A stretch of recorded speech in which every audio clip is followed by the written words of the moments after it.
que en medio de nosotros, Señor, haya una transformación desde lo profundo de nuestro ser, que comprendamos, Señor, la importancia que somos como cuerpo, como iglesia, y que vivamos para ti, Señor, para darte la gloria. Te bendecimos en el nombre poderoso de Jesús. Amén. Pues ya tenía bastante rato que no compartía con ustedes, siento que había pasado como un año, pero el día de hoy vamos a continuar con esta epístola a los Efesios. Exageré un poco, pero es que miren, vino Mau, vino Jera y se alargó un poquito la participación como íbamos. Entonces sí, lo sentí muy largo, sí exageré, poquito. Pero el día de hoy vamos a continuar con esta serie de exposiciones de la epístola a los Efesios. El nombre que le puse es Las bendiciones espirituales en Cristo. Y bueno, les quiero hacer una pregunta. Hay otra carta, estaba recordando que hay otra carta dirigida a los Efesios. Alguien que no sea pastor que me diga en qué libro hay otra carta que está dirigida a los Efesios. Pregunta de examen. No diga, hermano. A ver, ¿quién dice yo? ¿Quién levanta su mano? Otra carta dirigida a la iglesia de Éfeso. ¿En qué libro está? Fuerte, no escucho, levanten su mano.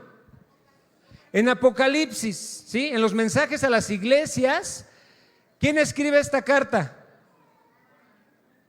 El apóstol Juan la transcribe a la iglesia. Se la dicta a Jesús y la transcribe a la iglesia. En Apocalipsis 2, versículos del 1 al 7, también sería un muy buen tema de predicación, los mensajes a las iglesias. Y bueno, vamos a considerarlo para después de que terminemos este libro. Bueno, a manera de resumen, lo último que vimos fueron los primeros 10 versículos del capítulo 2 del libro a los Efesios, de la carta a los Efesios. Y bueno, en esta carta, algo maravilloso que veíamos es cómo estábamos en Cristo y lo que Dios hizo por nosotros, y nos dice por qué lo hizo, ¿sí? ¿Qué fue lo que hizo? ¿Qué fue lo que hizo el Señor por nosotros? ¿Para qué? ¿Para qué dio su vida? Para salvarnos. El Señor nos salvó, nos rescató. ¿Y por qué lo hizo?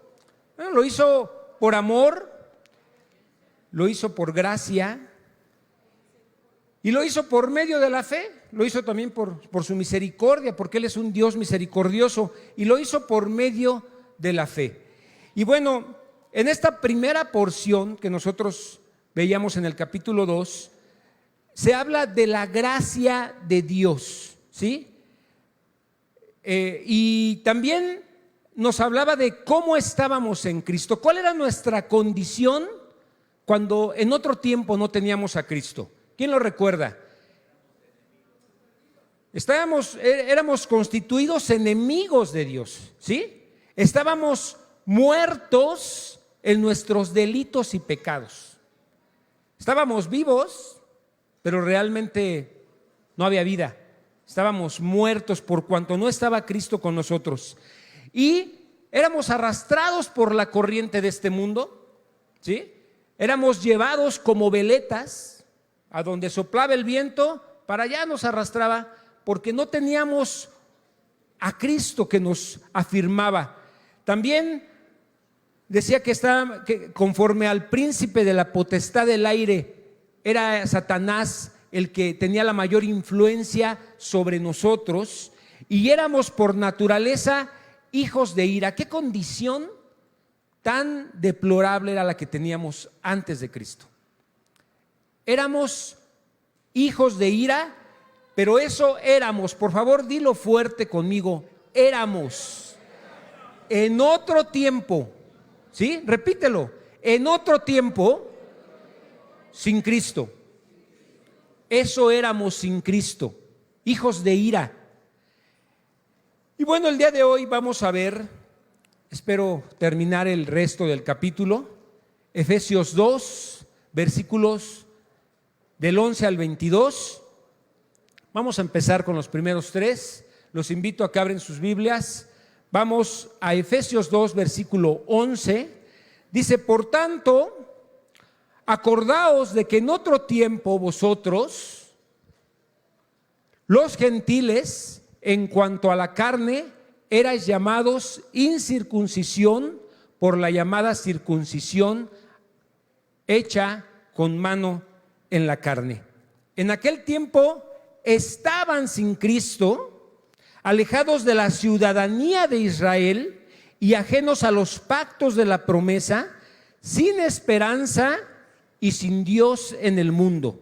Pero ahora en Cristo Jesús, ustedes que en otro tiempo estaban lejos, han sido hechos cercanos por la sangre de Cristo. Y hay mucho que decir de estos 3 versículos. Ahorita vamos a continuar con el resto, pero el apóstol Pablo sigue insistiendo a los creyentes, a los que ya estamos en Cristo, que obtengamos una comprensión clara, ¿sí?, de los enormes beneficios que tenemos por ser cristianos. Nadie en el mundo, escúchenlo bien, hermanos, nadie en el mundo tiene los beneficios que tenemos los creyentes, que tenemos los hijos de Dios, que tenemos los cristianos. Nadie en el mundo tiene esos beneficios, ¿de acuerdo? Privilegios que nos han sido dados como individuos, de manera individual. Nosotros hemos recibido la salvación, la recibimos por gracia, por medio de la fe, y era algo que no merecíamos. Ese es el asunto, y es algo que debemos valorar, porque se nos dio algo que no merecíamos. Y en el resto de este capítulo, el apóstol Pablo va a continuar ampliando este mismo tema, pero ahora lo va a hacer desde otro ángulo.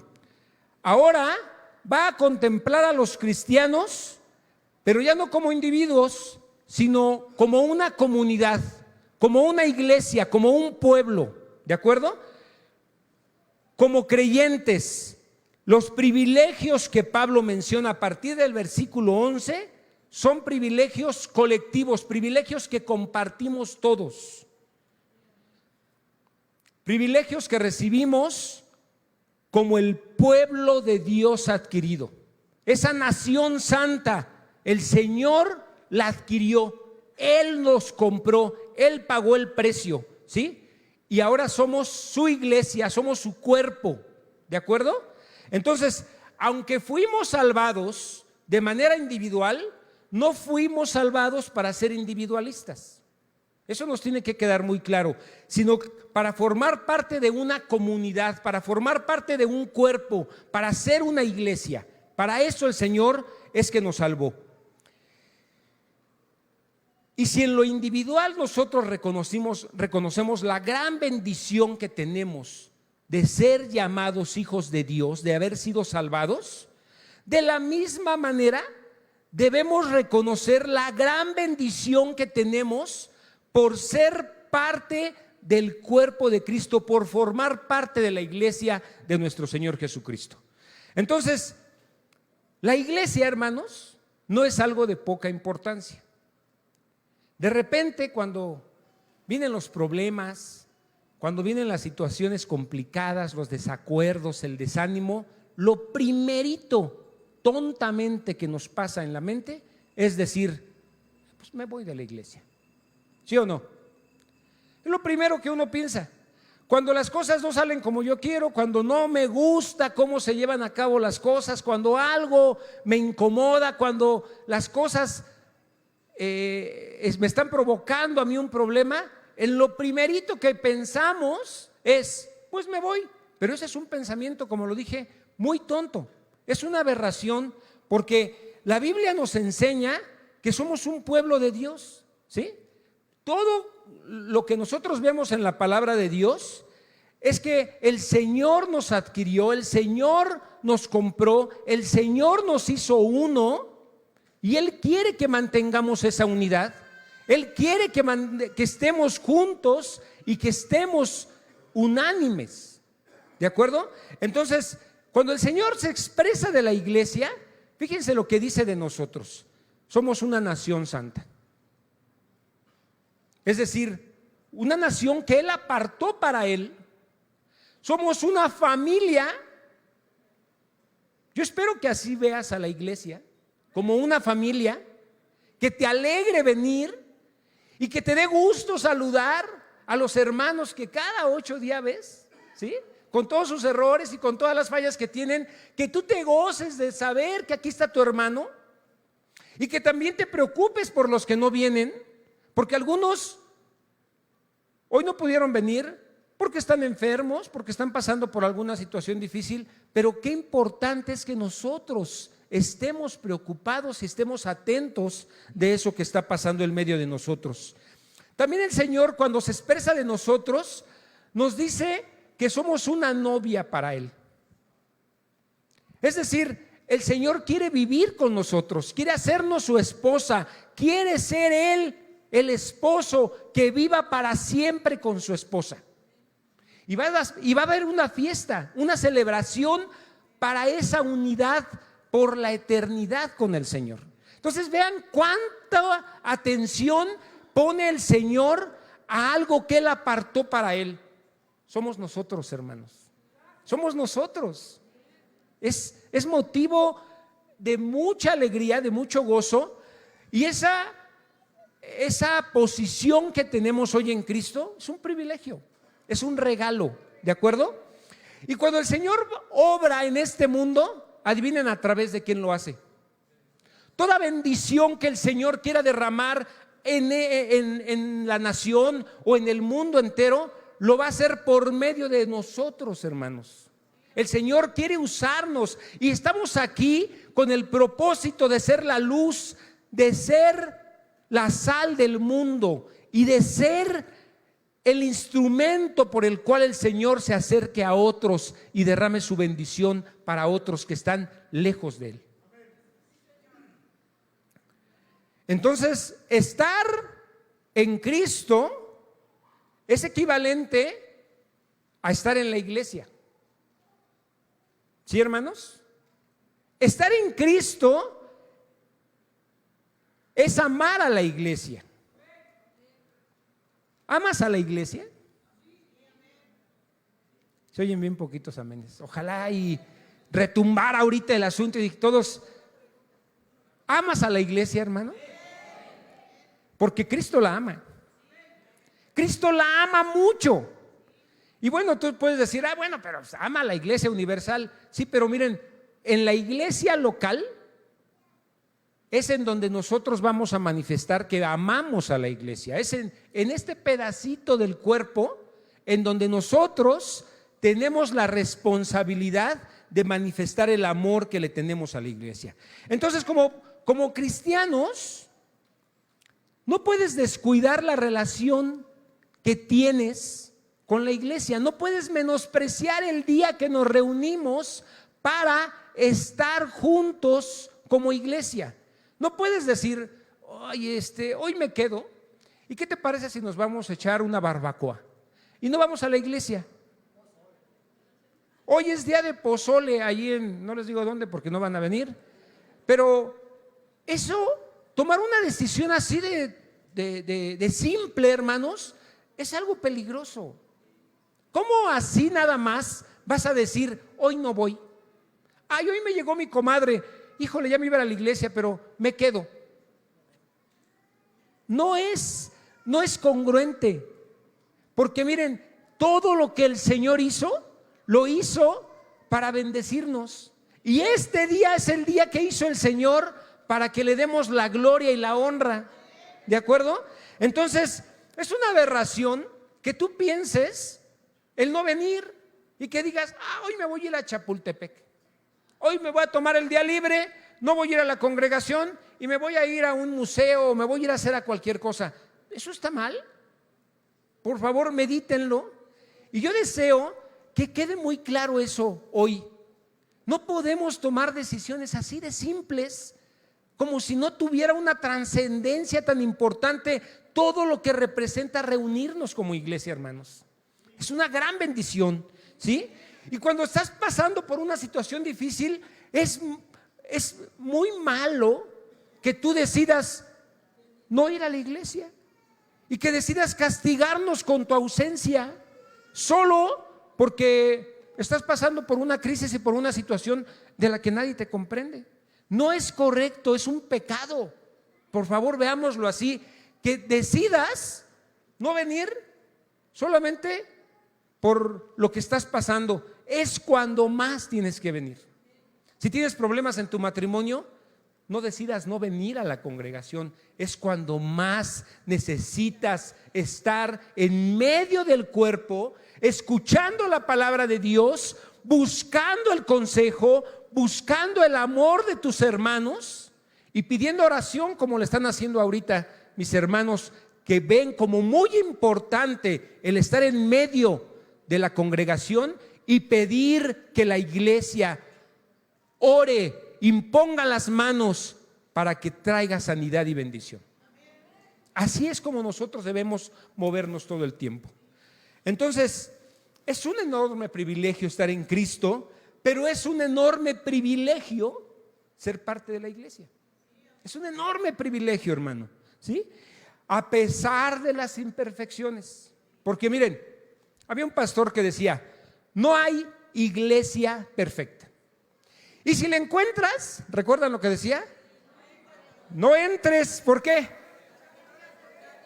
Para que no la vayas a echar a perder. Si es perfecta, tómale una foto y enmárcala en tu casa, pero no te metas, porque la vas a echar a perder, ¿sí? No la vayas a contaminar, dice Andrea. No hay iglesia perfecta. A donde quiera que tú vayas, a otra congregación local, vas a encontrar cosas que no te agraden. Va a haber cosas que no te gusten, pero de todos modos es una bendición ser parte de la iglesia de Cristo. En estos versos, Pablo quiere hacernos conscientes de esta realidad. Debemos dar muchas gracias a Dios por la comunión que disfrutamos con Él en Cristo, pero también debemos darle muchas gracias a Dios por el hecho de formar parte de la iglesia, por el llamado que el Señor te hizo. ¿Qué es entonces la iglesia, hermanos? ¿Por qué tiene tantas particularidades que son tan importantes? ¿Y por qué es un privilegio ser parte de la iglesia? Miren, la iglesia es una comunidad de gente que ha sido redimida. Cada uno de nosotros fuimos redimidos de nuestros pecados, ¿sí? Hemos sido reconciliados con Dios porque en otro tiempo estábamos en enemistad con el Señor. Y miren, en otra ocasión yo les puse este ejemplo y se los voy a volver a decir, acéptenmelo si ya lo escucharon. Imagínense que una potencia mundial, no sé, Rusia, Estados Unidos, China, ¿sí?, que son los más sonados ahorita, de repente hacen pública esta noticia y dicen: a partir de hoy México se constituye nuestro enemigo. Y empieza a movilizar sus tropas, su ejército, para sitiar y para ya con ganas de un ataque. ¿Qué pasaría con nuestra nación? La economía se vendría abajo bueno, ya se vino abajo desde hace un buen rato, ¿no? Sin necesidad de ese anuncio, pero sería peor la situación, ¿sí? ¿Qué pasaría con nuestra moneda? Los inversionistas sacarían sus inversiones y se irían. Habría una devaluación, habría un problema. Es fácil de entender esto, ¿no? Inmediatamente se generaría un caos, habría inseguridad, todos estaríamos preocupados. ¿Están de acuerdo? Por la declaración que pudiera hacer Vladimir Putin o Donald Trump de que México a partir de hoy es su enemigo. Pero si nosotros pensamos, Dios nos veía como enemigos. El Todopoderoso, el Creador del universo, decía: tú no tienes nada que ver conmigo, eres mi enemigo. Y estás condenado a muerte. Eso era lo que Dios pensaba de nosotros antes de Cristo. ¿Sí? Por eso es tan importante que nosotros, ahora que hemos sido adoptados como hijos, como la familia de Dios, valoremos el estar aquí reunidos, el estar aquí juntos, el poder tener esta seguridad, esta libertad de reunirnos, porque en otros lugares no lo hay, hermanos. En otros lugares no existe esta libertad. En otras naciones no se puede mencionar el nombre de Jesucristo. No pueden.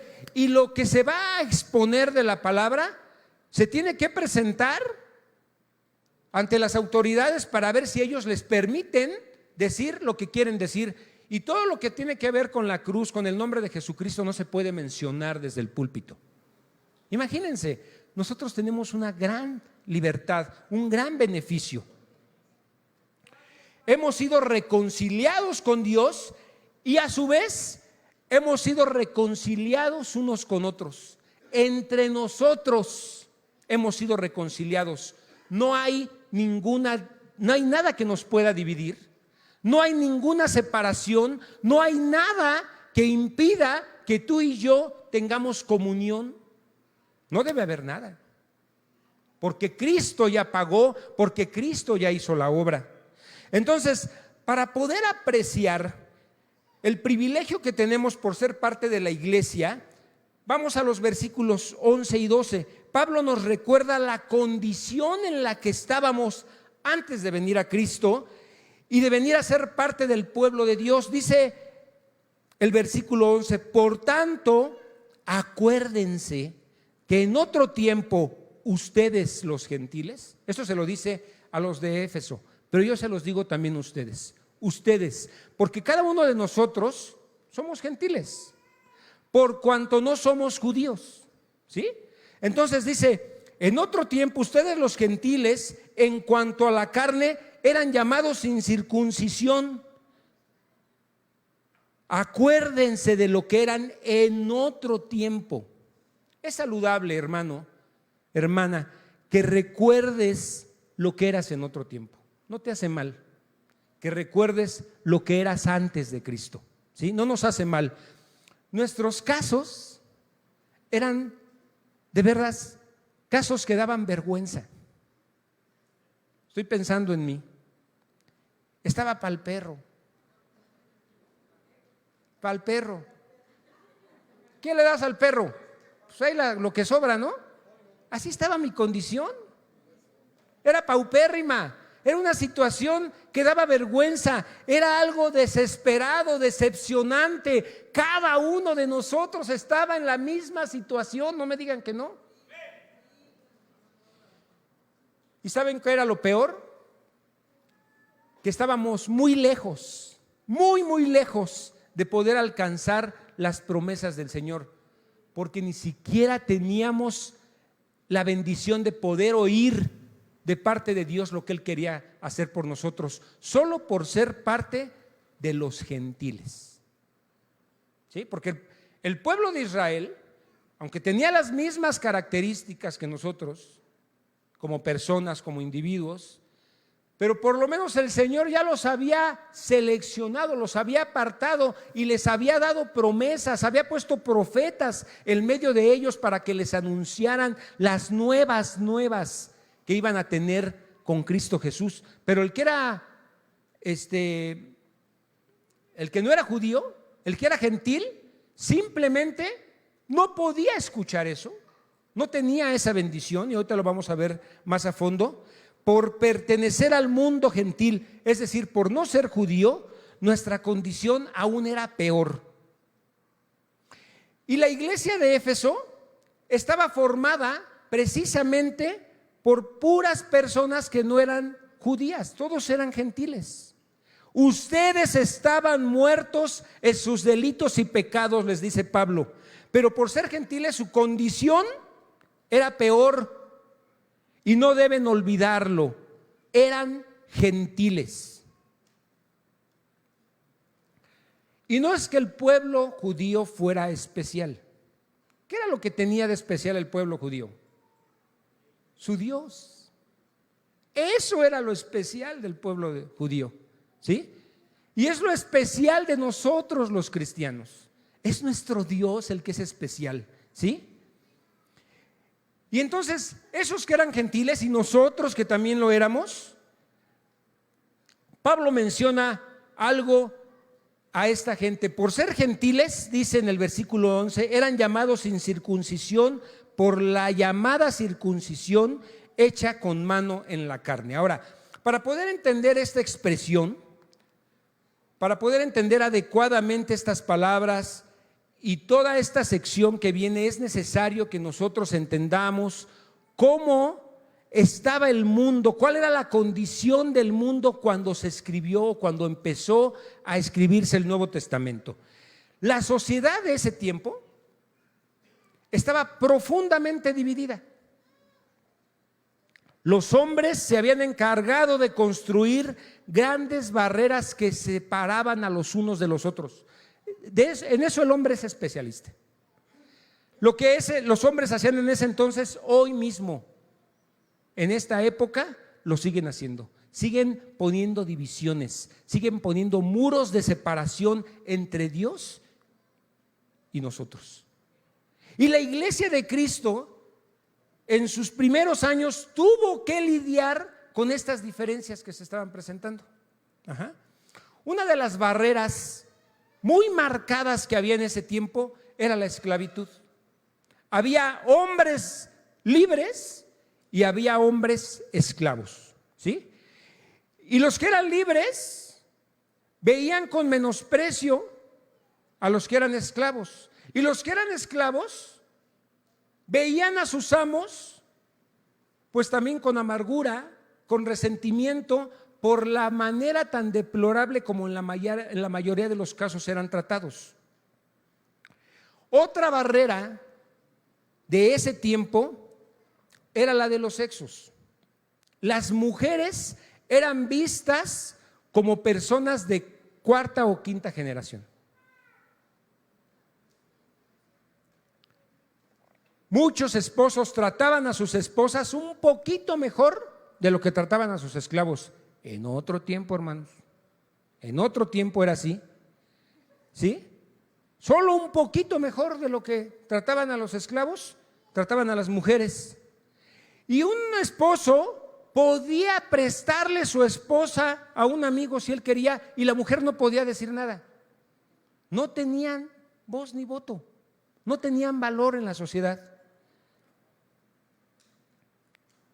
Tristemente, hoy en día, las mujeres, muchas mujeres, no comprenden el valor y la bendición que ha traído Cristo con su palabra a nuestra sociedad actual. Piensan que las mejoras que tienen como mujeres y los derechos que han obtenido ha sido por el feminismo, pero eso es una mentira. El feminismo ha venido a traer más problemas porque el feminismo es algo que va en contra de los propósitos y de los planes que el Señor tiene para la mujer.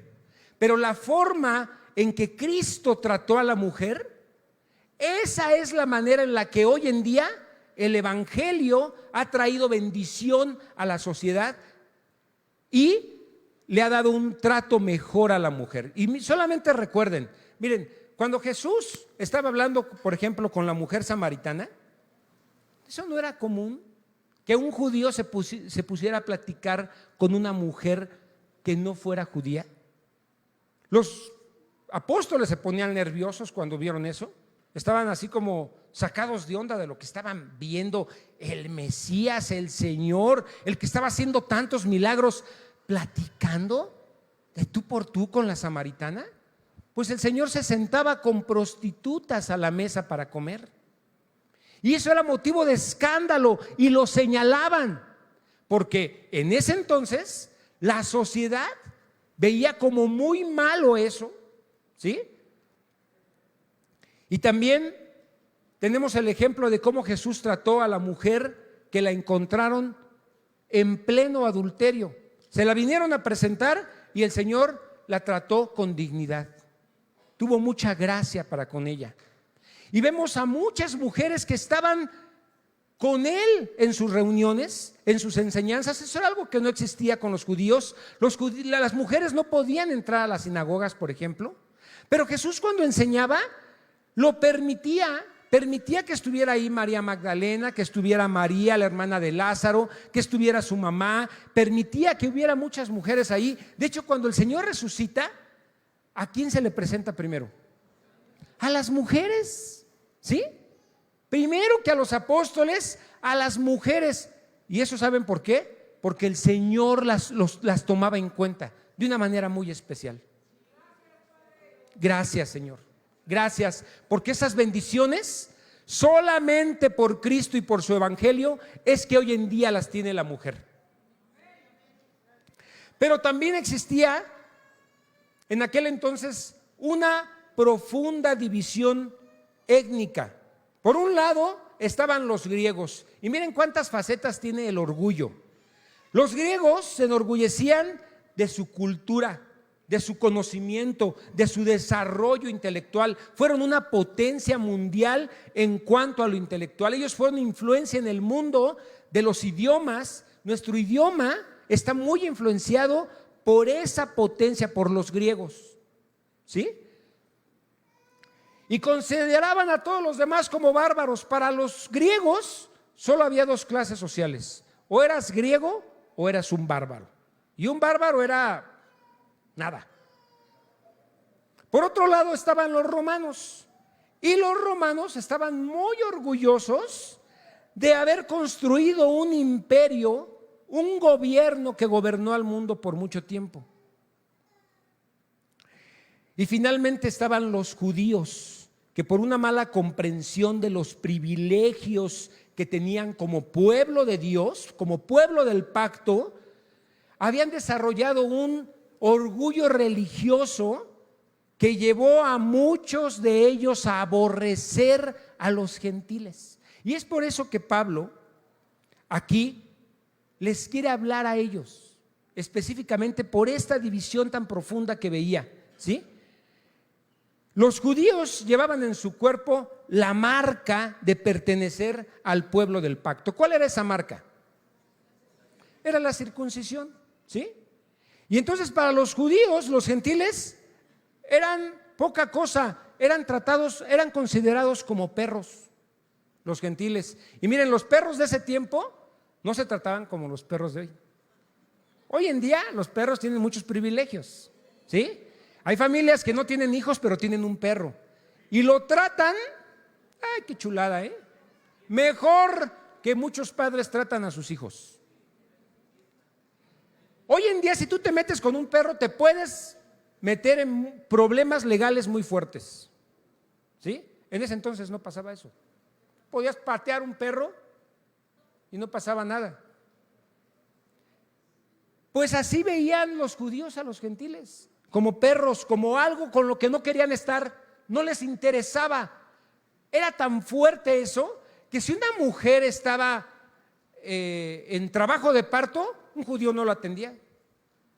No la atendía porque podía quedar impuro si la tocaba, ¿sí? Y si por error o por alguna situación llegaba el del agua y se metía a la casa, es una expresión nada más, y se metía a la casa de un judío, su casa quedaba inmunda por haber entrado un gentil a su casa. Imagínense qué fuerte división había entre los gentiles y los judíos. Los judíos eran la circuncisión. No, hombre, eso lo ponderaban como algo glorioso, ¿sí? Era el pueblo del pacto, los descendientes de Abraham, los amigos directos de Dios. ¿Cómo era posible? Y todos los demás, los demás eran incircuncisos, eran gentiles. Los gentiles estaban separados y eran tratados como una raza inferior. Y en cuarto lugar, el problema no era solo social, hermanos, sino también espiritual. Los gentiles, como ya dijimos, no eran inferiores al resto de la gente, estaban hechos de lo mismo, ¿sí? Pero el problema era que sí estaban en desventaja. ¿Cuál era la desventaja? En el verso 12, Pablo marca 5 desventajas que tenían los gentiles solo por no ser parte del pueblo de Dios. Vamos a leerlas. Versículo 12, por favor, dice: en aquel tiempo estaban sin Cristo, alejados de la ciudadanía de Israel y ajenos a los pactos de las promesas. 3, sin esperanza y sin Dios en el mundo. Son 5 desventajas. Por no ser judíos, los gentiles tenían estos problemas. En primer lugar, estaban sin Cristo. No tenían conexión alguna con el Mesías prometido. Las fiestas que hacían los gentiles, todas el Señor las había establecido y con miras a Jesucristo, al Salvador que habría de venir. Pues ellos no participaban de esas fiestas, no participaban de esas reuniones. Pero los gentiles estaban completamente ajenos a esto, estaban sin Cristo, no sabían nada del Mesías prometido. El Señor había levantado profetas en medio del pueblo que les hablaba de que iba a venir un Salvador. Ellos no escuchaban eso. Hoy en día muchos están privados de muchas bendiciones, de la revelación de la palabra de Dios que nos ha dado. Muchos no escuchan, no atienden el mensaje de salvación porque tampoco hay quien se los dé. Muchos, y muchas veces cuando estoy yo aquí disfrutando de los mensajes y de la revelación de la palabra, yo pienso en personas que me gustaría que pudieran estar escuchando el mensaje, atendiendo ese mensaje de salvación, pero muchas veces no es posible, no han querido, se han cerrado, ¿sí? Pero tenemos ese privilegio nosotros. Entonces, por eso es grave que de repente nos tomemos la libertad y nos demos el permiso de no venir, de no estar aquí, de no formar parte de la enseñanza que el Señor tiene. Y nosotros tenemos el privilegio de estar temprano para orar, pero no están. No está la mayoría. Los que hemos creído, los que estamos en Cristo, no están. Se levantan tarde, ¿sí? Y tenemos el privilegio de poder escuchar un estudio temprano que va dirigido a las familias. Y aunque reconocemos que tenemos problemas y que no tenemos todos los elementos para ser los mejores padres o los mejores hijos, pero no venimos a eso que nos puede ayudar. Y nuestros matrimonios pueden estar en problemas, pueden estar en división, inclusive al borde de tomar la decisión de divorciarse, pero no vienen a la reunión de matrimonios. Y los varones con fuertes problemas no vienen a la reunión de varones. ¿Sí se dan cuenta, hermanos? En segundo lugar, estaban alejados de la ciudadanía de Israel, excluidos de aquella nación que Dios escogió. La revelación que el Señor trajo, la trajo por medio del pueblo de Israel. ¿Sí? Entonces era una desventaja no ser judío en ese tiempo. ¿Reconocen que hoy es una desventaja que la gente no sea cristiana en este tiempo? Imagínense todo lo que podían recibir si se rindieran a Cristo. Los gentiles no disfrutaban de las promesas y de los tratos que el Señor tenía tan exclusivos para su pueblo. En tercer lugar, dice Pablo, que estaban ajenos del pacto de la promesa.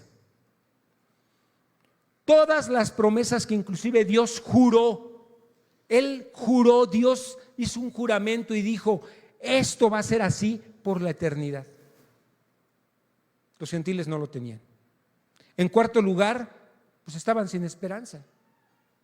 Simplemente morían y no había nada más después de la muerte. En quinto lugar, y por si fuera poco, Pablo concluye que los gentiles vivían sin Dios en el mundo. Y yo solamente quiero que pienses un poquito antes de que tú vinieras a Cristo. ¿A quién adorabas? Teníamos ídolos, teníamos nuestro nichito, ¿no? Nuestro crucifijo, teníamos nuestra imagen de yeso ahí. Y ahí nos santiguábamos y nos persignábamos y orábamos a bultitos que no pueden ver ni oír. Esa era nuestra condición, hermanos.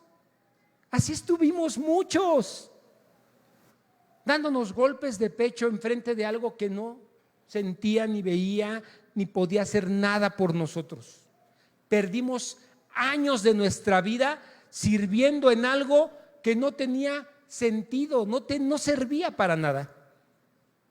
Así estábamos nosotros y así estaríamos hoy, sin Cristo, sin ciudadanía, sin promesas, sin esperanza y sin Dios. Así estaríamos si Dios no hubiese tenido misericordia de nosotros.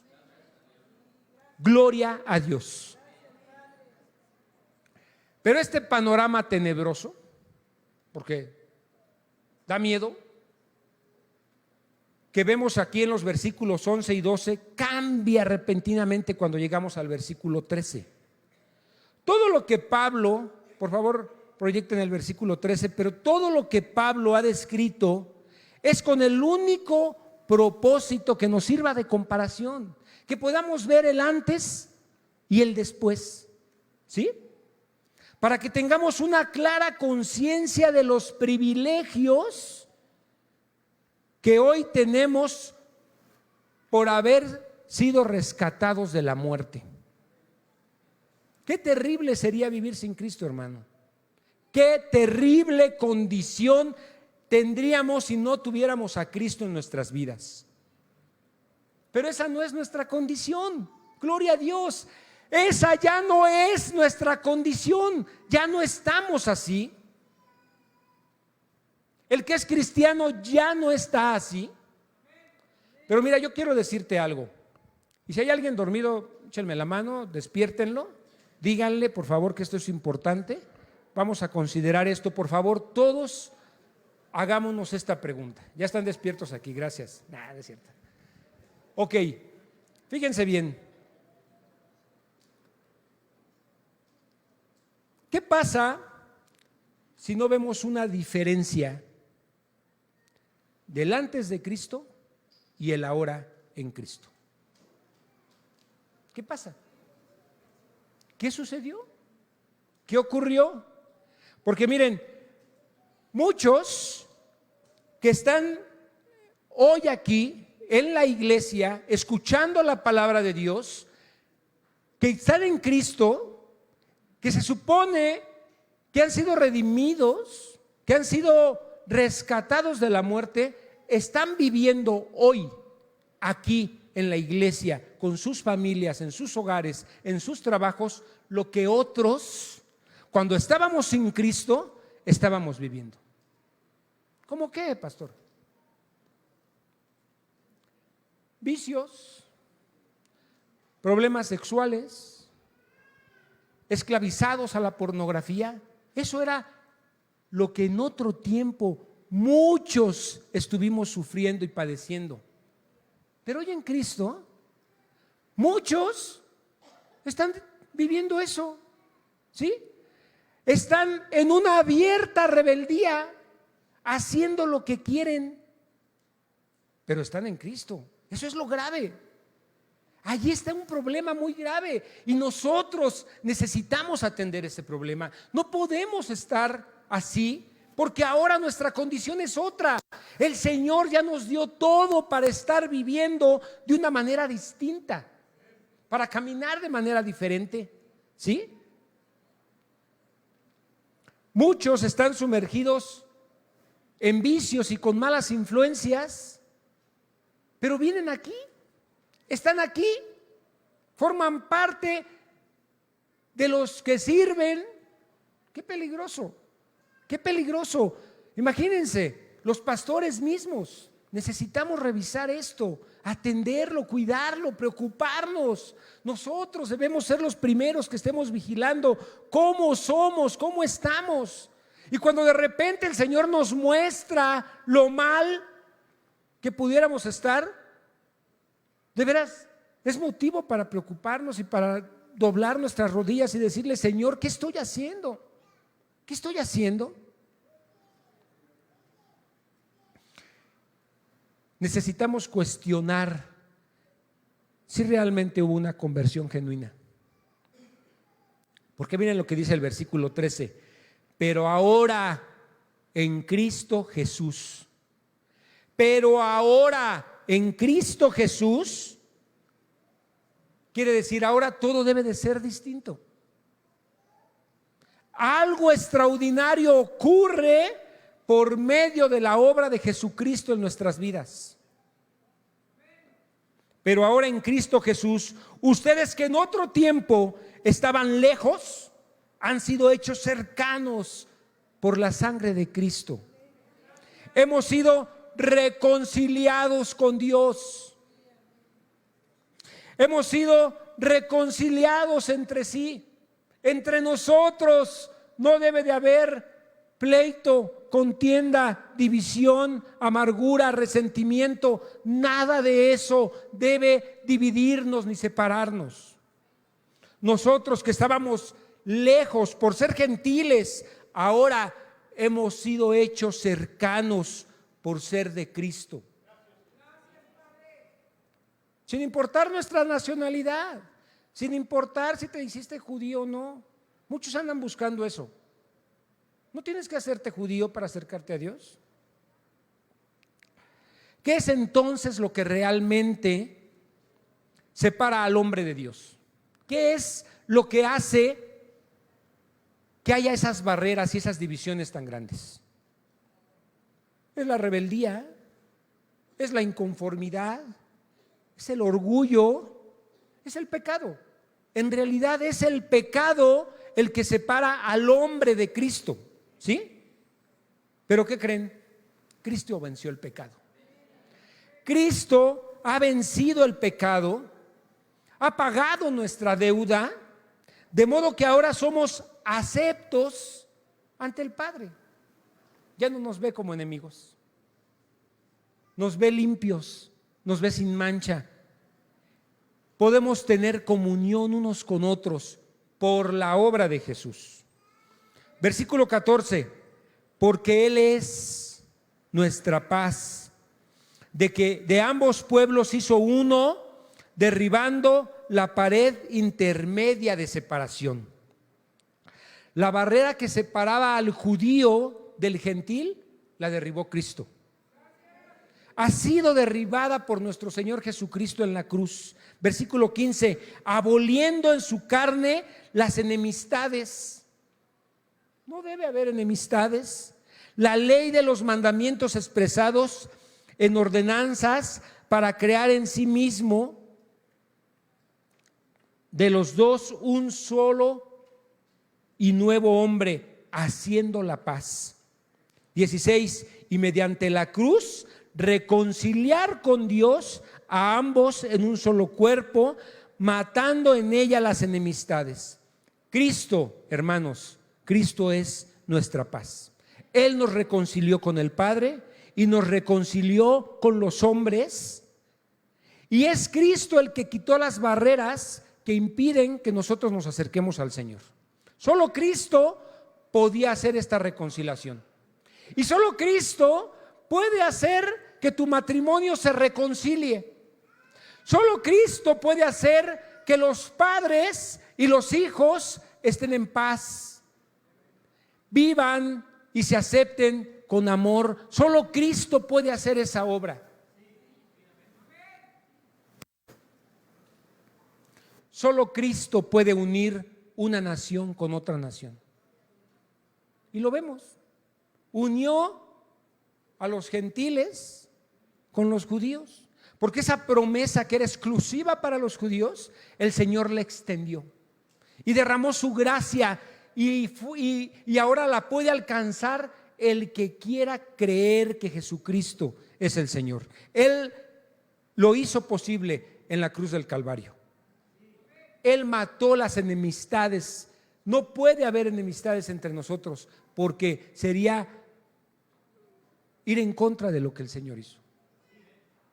Versículo 17. Y vino y anunció las buenas nuevas de paz. Las buenas nuevas de paz a vosotros que estabais lejos y a los que estaban cerca, porque por medio de él, los unos y los otros, tenemos entrada por un mismo Espíritu al Padre. ¿Por medio de quién? Por medio de Cristo. Por medio de Cristo. Cristo vino a anunciar, y tú te preguntas, ¿cuándo vino a anunciar? ¿Cuándo estuvo en Éfeso? ¿Cuándo estuvo con nosotros? ¿Cuándo nos anunció eso? ¿Cuándo ocurrió esto?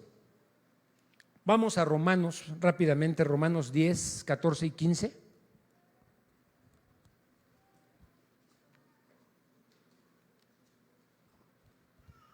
Vamos a leer hasta el 17. ¿Cómo pues, dice el versículo 14, cómo pues invocarán a aquel en el cual no han creído? ¿Y cómo creerán en aquel de quien no han oído? ¿Y cómo oirán sin haber quien les predique? ¿Y cómo predicarán si no fueren enviados? Como está escrito, cuán hermosos son los pies de los que anuncian la paz, de los que anuncian las buenas nuevas.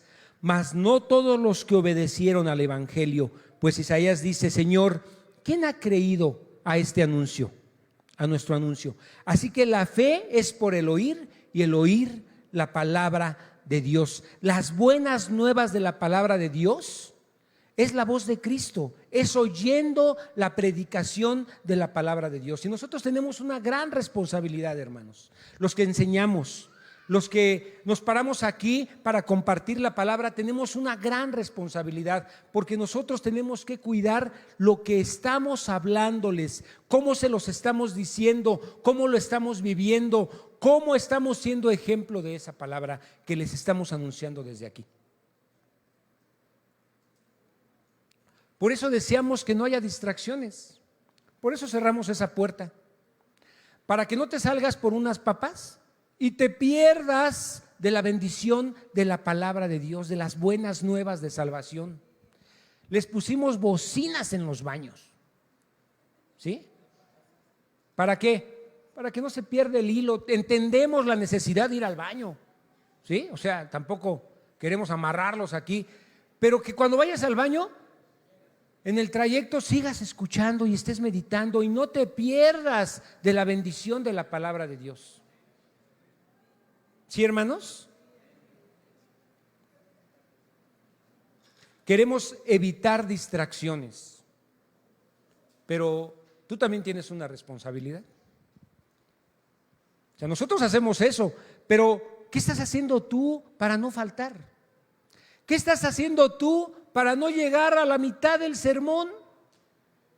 No vienes a la oración, se entiende, es muy temprano, toda la semana estuviste chambeando, está difícil, está cañón, los que hemos trabajado sabemos que necesitamos un día de descanso, ok. No vienes a los estudios, no llegaste a la hora de la alabanza y llegas a la prédica a la mitad. Hermanos, eso no es correcto. No está bien que nosotros algo tan glorioso, algo que el Señor nos dio con su vida, la menospreciemos de esa manera. Y que de repente digamos, no voy, porque ahora sí tengo un montón de cosas que hacer. No, es que ya con las lluvias tengo que impermeabilizar. ¿Y por qué no agarras otro día? ¿Por qué no te pides un día a cuenta de vacaciones en tu trabajo y lo haces entre semana para que no faltes en domingo, hermano? El día que el Señor va a derramar bendición y vida eterna. ¿Por qué tomas este día para eso? ¿Sí lo ven? ¿No se dan cuenta cómo menospreciamos lo que el Señor ha hecho por nosotros? Él piensa en nosotros como iglesia, derrama sus bendiciones, establece cosas primorosas para nosotros, nos da esos privilegios por ser hijos de Dios, por ser creyentes, y de repente nosotros decimos, no voy. Versículo 18, porque en medio de Él, los unos y los otros tenemos entrada en un mismo espíritu al Padre. No podemos estar en la presencia de Dios por nosotros mismos. Es Cristo el que nos introduce a la presencia del Señor. Es el Señor. El Señor es el medio por el cual nosotros vamos a poder estar en la presencia del Señor. Versículo 19, así que ya no somos extranjeros ni advenedizos, sino conciudadanos de los santos y miembros de la familia de Dios. Ya no somos extranjeros, ¿sí? Tenemos una ciudadanía. ¿Cuál es entonces nuestra nacionalidad? ¿Cuál es nuestra nacionalidad? Vamos a Gálatas 3, 28 y 29, por favor. Gálatas 3, 28 y 29. Dice, ya no hay judío ni griego. ¿Sí? Ya no hay judío ni griego, para que nadie se sienta, no, yo soy... Ya no hay judío ni griego, no hay esclavo ni libre, no hay varón ni mujer, porque todos ustedes son uno, somos uno. ¿En quién? En Cristo Jesús. 29. Y si somos de Cristo, ciertamente linaje de Abraham somos y herederos según la promesa. Esa promesa que parecía que tenía una exclusividad, ahora podemos disfrutar de ella. La podemos hacer nuestra, ¿sí? Ahora somos de Cristo, somos una nación, somos una sola familia, miembros de la familia de Dios, somos parte de la familia de Dios y debemos tratarnos como eso, como familia de Dios. Versos del 20 al 22, para terminar, dice, edificaos sobre el fundamento de los apóstoles y profetas, siendo la principal piedra del ángulo Jesucristo mismo. Él es la piedra principal que sostiene el edificio, ¿sí? Y nosotros somos piedras vivas que hemos sido puestas encima de esa piedra que es Jesucristo, de ese fundamento que no se va a caer, que está firme y que no se va a ir aunque vengan los temblores. En quien todo el edificio bien coordinado va creciendo. Fíjense, es un edificio que tiene vida, va creciendo para ser un templo santo en el Señor, en quien vosotros también sois juntamente edificados para morada de Dios en el Espíritu. Somos un solo templo.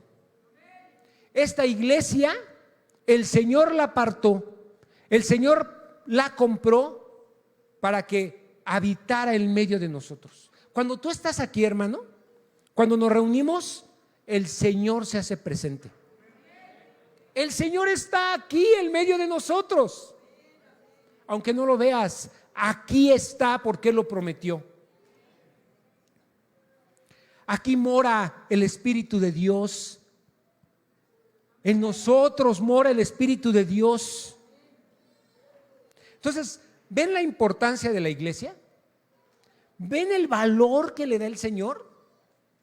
Al grado de querer venir a morar en nosotros. ¿Cuánto amamos a la iglesia, hermanos? ¿Cuánto la amas? ¿Cuánto la tomas en cuenta? ¿Qué estás dispuesto a hacer por la iglesia?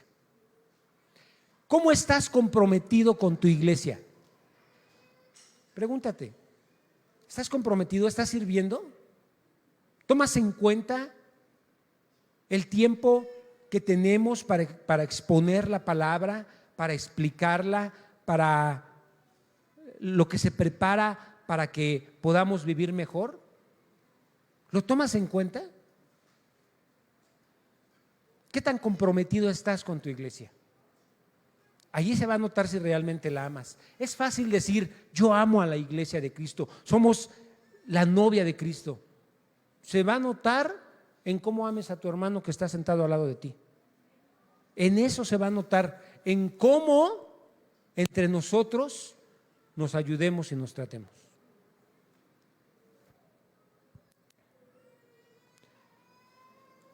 ¿Qué se necesita? No menospreciar a tu hermano, no construir, no levantar otra vez barreras. No levantemos otra vez barreras. El Señor ya derribó todo obstáculo, toda barrera, ya el Señor lo quitó. Para poder tener esa comunión, esa cercanía, ya el Señor quitó todo eso en el medio de nosotros. No levantemos otra vez barreras. Que no haya entre nosotros enemistades, que no haya entre nosotros discusiones, pleitos, divisiones. No volvamos para atrás, vayamos, caminemos, confiemos que el Señor nos ha establecido como iglesia para bendecirnos y para derramar su Santo Espíritu, y que de esa forma podamos glorificar el nombre del Señor. ¿Sí, hermanos? Vamos a cantarle al Señor. Yo los invito a que oremos. Bendito Padre, gracias, gracias Señor. Gracias por darnos la bendición de ser parte de tu iglesia. Gracias Señor por esta comunidad de integración familiar. Gracias porque tú nos has puesto aquí en este lugar con un propósito. Permítenos valorar lo que tenemos.